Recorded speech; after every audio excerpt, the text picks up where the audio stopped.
اللہ نے بھی محبت کا جو معیار بتایا تو وہ اتباع کو، وہ اطاعت کو بنایا۔ کیسے؟ اللہ نے جتنے حکم ہمیں دیے وہ کس کے ذریعے سے؟ جناب محمد رسول اللہ صلی اللہ علیہ وسلم کے ذریعے سے۔ اللہ نے حکم دیا اقیموا الصلاۃ، نماز قائم کرو۔ اللہ نماز پڑھتا ہے، نماز میں رکوع ہے، جھکنا ہے، نماز میں سجدہ ہے۔ اللہ کی ذات جھکنے والی، اللہ کی ذات سجدہ کرنے والی ذات، وہ تو اکبر ذات ہے، سب سے بڑی ذات ہے۔ نماز کا حکم دیا، اللہ خود نماز، اور نماز کس نے پڑھ کے سکھائی؟ محمد رسول اللہ صلی اللہ علیہ وسلم۔ اللہ کا حکم ہے زکوٰۃ ادا کرو، اور اللہ خود زکوٰۃ اللہ کی شان کے لائق نہیں ہے۔ کس نے ادا کی؟ کس نے سکھائی؟ جناب محمد رسول اللہ۔ اللہ کا حکم ہے اتموا الصیام، روزے رکھو۔ اللہ روزے رکھتا ہے؟ روزہ کس نے بتایا؟ اللہ کے نبی نے بتایا۔ تو جب اللہ کے جتنے حکم ہیں وہ ہم تک آئے تو پہنچانے والے نبی، اور ان احکامات کو بجا لانے کا طریقہ سکھانے والے نبی۔ اگر ان اعمال میں تم نبی کی اطاعت کرو گے تو تم اللہ سے محبت کرو گے۔ اطیعوا اللہ واطیعوا الرسول، اللہ کی اطاعت کر اور رسول کی اطاعت کر۔ وقت نہیں ہے، 20 مقامات پر اسی مضمون کو اللہ نے بیان کیا ہے کہ محبت وہ صادق ہے جس میں اطاعت کا جذبہ ہے۔ اگر اطاعت کا جذبہ نہیں ہے تو وہ محبت نہیں ہے۔ جہاں محبت ہوتی ہے وہاں اطاعت آ ہی جاتی ہے، وہاں اطاعت لانی نہیں پڑتی ہے، اطاعت خود بخود آ جاتی ہے۔ محبت جہاں ہو اطاعت خود بخود آتی ہے۔ وہ سچی محبت ہے تو مجبور کرتی ہے۔ دنیاوی چیزوں کی محبت کو دیکھ لیں جن کی کوئی حیثیت نہیں ہے۔ پیسے کی محبت ہے، گھر میں بیٹھ کر کبھی پیسے پیسے کا ورد کیا ہے؟ کوئی کام نہ کیا ہو، چارپائی پہ لیٹ گیا ہو، پیسہ پیسہ پیسہ آیا ہے کبھی؟ نہیں آیا۔ محبت ہے تو گھر سے نکلا، محبت ہے تو مزدوری کرتا ہے، محبت ہے تو کھیتی باڑی کرتا ہے، ملازمت کرتا ہے، کاروبار کرتا ہے۔ محبت ہے، محبت ہو تو پھر اگلا راستہ خود بخود انسان نکال لیتا ہے۔ ایسا نہیں محبت بھی ہو خلاف ورزی کی۔ حکایت لکھی ہے فارسی کی ایک کتاب میں سمجھانے کے لیے کہ ایک بھونڈ نے یہ دعویٰ کیا کہ میں پروانہ ہوں، پتنگا ہوں، پروانہ ہوں۔ پروانہ اسے کہتے ہیں جو جہاں آگ جلتی ہے، موم بتی آپ جلا کے رکھ دیتے ہیں تو وہ اوپر آ جاتا ہے۔ تو بھونڈ کو زحم ہوا، اس نے کہا میں پروانہ ہوں۔ اس نے کہا تو پروانہ نہیں ہے۔ کہا نہیں پروانہ ہوں میں۔ اس نے کہا پروانہ نہیں ہے تو۔ کہا پروانوں کا دلیل کیا ہے؟ کہا مانگ لو دلیل۔ کہا جانا ذرا شمع کا چکر لگا کے آ، شمع کو دیکھ کے آ جا۔ اوڑتا ہوا گیا، شمع کو دیکھا، واپس آیا۔ اب تو مان لو کہ میں پروانہ ہوں۔ تو کہنے والے نے کہا تو اگر پروانہ ہوتا تو نے شمع سے واپس نہیں آنا تھا، تو وہیں جل مرتا، تو وہیں جل جاتا، ختم ہو جاتا، تو نے واپس نہیں آنا تھا۔ واپس آ گیا تو پروانہ نہیں ہے۔ اور حضور کی محبت ہو، دعویٰ ہو اور اطاعت رسول نہ ہو، پیروی رسول نہ ہو، تعمیر حکم رسول نہ ہو، تو یہ کیسی پھر ہو سکتی ہے؟ قرآن کہتا ہے فَإِن تَنَازَعْتُمْ فِي شَيْءٍ فَرُدُّوهُ إِلَى اللَّهِ وَالرَّسُولِ۔ قرآن کہتا ہے فَلَا وَرَبِّكَ لَا يُؤْمِنُونَ حتی یحکموک فیما شجر بینہم ثم لا یجدون فی انفسہم حرجا. حضور کی اطاعت. فرمایا کہ تم میں سے کوئی اس وقت تک مومن ہی نہیں ہو سکتا کہ جب تمہارے درمیان اللہ کے رسول فیصلہ کر لے اور وہ حضور کی اطاعت نہ کرے اس فیصلے. قرآن پاک کی یہ سورۃ النساء ہے. ایک واقعہ زمانے نبوت میں پیش آیا. ایک منافق اور ایک یہودی کا باہم کسی بات پہ جھگڑا ہوا. منافق اپنے آپ کو مسلمان ظاہر کرتا تھا, حضور کا امتی کہلواتا تھا, بظاہر نمازیں پڑھنے والا تھا, اور دوسری طرف یہودی تھا. باہم کسی معاملے میں جھگڑا ہوا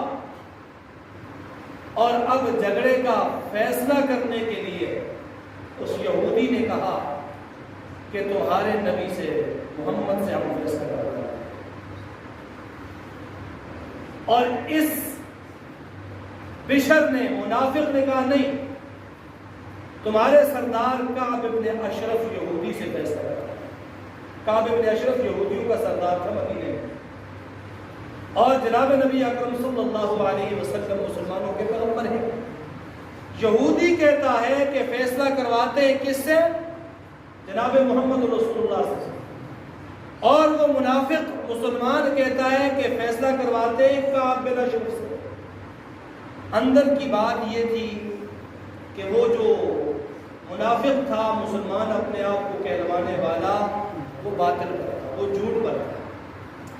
اور یقین دونوں کو تھا, یہودی کو بھی اور مسلمان کو بھی, اس منافق کو بھی, کہ حضور جو فیصلہ کریں گے وہ حق اور سچ پر مبنی ہوگا.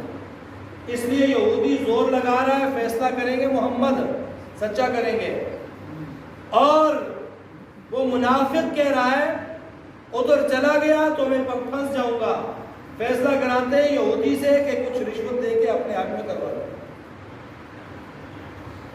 بہرحال یہودی نے ہار دلائی, مجبوراً یہ حضور کے پاس آ گئے, معاملہ سارا سنایا. یا رسول اللہ, یہ معاملہ ہمارے درمیان ہوا, آپ فیصلہ کر دیجئے. یہ یہودی کا دعویٰ ہے اور میری یہ دلیل ہے. حضور نے فرمایا یہودی سے تو بھی اپنا مقدمہ ہے. ایک کے بیان نہیں, دونوں.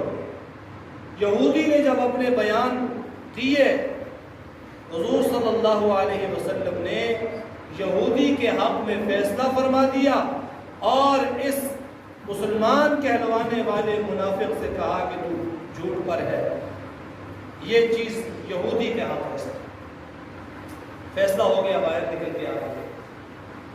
جب باہر آئے تو اس بشر منافق کے ذہن میں ایک اور ترکیب آئی. کہنے لگا فیصلہ تو ہو گیا, مجھے منظور ہے, لیکن یہ ہے کہ نظر ثانی کے لیے حضرت عمر کے پاس چلے جاتا. ذہن میں یہ تھا کہ عمر جلالی ہے, ایک طرف یہودی کو دیکھے گا, دوسری طرف میں مسلمان کہلوانے والا ہوں. عمر دیکھ کر ہی یہودیوں کی دشمنی تو عمر کی گھٹی میں پڑی ہے, عمر دیکھ کر ہی میرے حق میں فیصلہ کر رہا ہے. اس نیت سے کہا عمر سے نظر ثانی کروا دیں. ٹھیک ہے چلو. دروازہ کھٹکھٹایا, عمر باہر آیا. کہنے لگا اے عمر, ہمارے درمیان یہ معاملہ ہوا ہے, ہمارے درمیان آپ فیصلہ کر دیں. عمر نے کہا فیصلہ کر دیتے.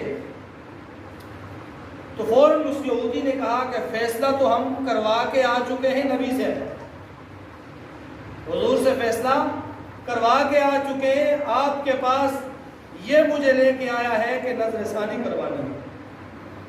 حضرت عمر رضی اللہ تعالیٰ عنہ نے جب یہودی کی یہ بات سنی, مسلمان سے پوچھا ہاں فیصلہ کروا کے آئے ہو؟ کہا جی کروا کے آئے. اندر چلے گئے, تلوار لے کے باہر آئے, اور آتے ہی اس منافق کا سر قلم کر دیا اور کہا ہاکذا اقضی, میں عمر ایسا ہی فیصلہ کرتا ہوں ہر اس شخص کا من لم یرز بقضاء رسول اللہ، جو اللہ کے رسول کے فیصلے پر راضی نہ ہو، میں عمر یہی فیصلہ کرتا ہوں، سر تن سے جدا کرتا ہوں۔ سر تن سے جدا ہو گیا، مکے میں شور مچ گیا، عمر نے ایک مسلمان کو قتل کر دیا، بغیر کسی وجہ کے قتل کر دیا، بغیر کسی سبب کے قتل کر دیا، عمر نے قتل کر دیا۔ عدالت میں پہنچ گئے اس بشر کے رشتہ دار، فیصلہ کروانا ہے اس کا،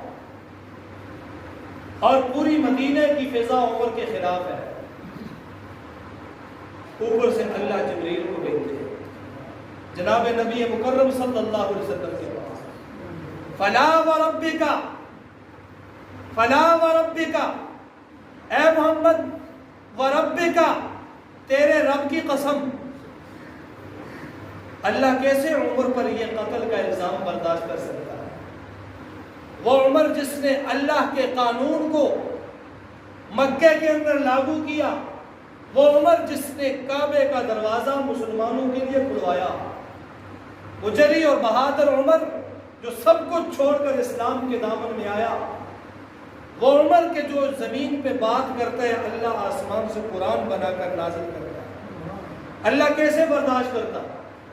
اللہ نے جبریل کو بھیجا، فلا وربک،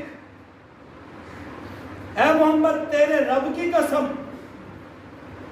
لا یؤمنون، وہ شخص مومن ہی نہیں ہے، حتی یحکموک، یہاں تک کہ آپ کے پاس فیصلہ لے کے آئیں، فیما شجر بینہم، باہمی اور آپسی جھگڑے کا آپ ان کا فیصلہ کر دیں، ثم لا یجدوا فی انفسہم حرجا مما قضیت، پھر آپ کے فیصلے پر، آپ کے کیے ہوئے فیصلے کے متعلق وہ دل و جان سے راضی نہ ہو، فلا وربک لا یؤمنون، تیرے رب کی قسم وہ مومن نہیں ہے۔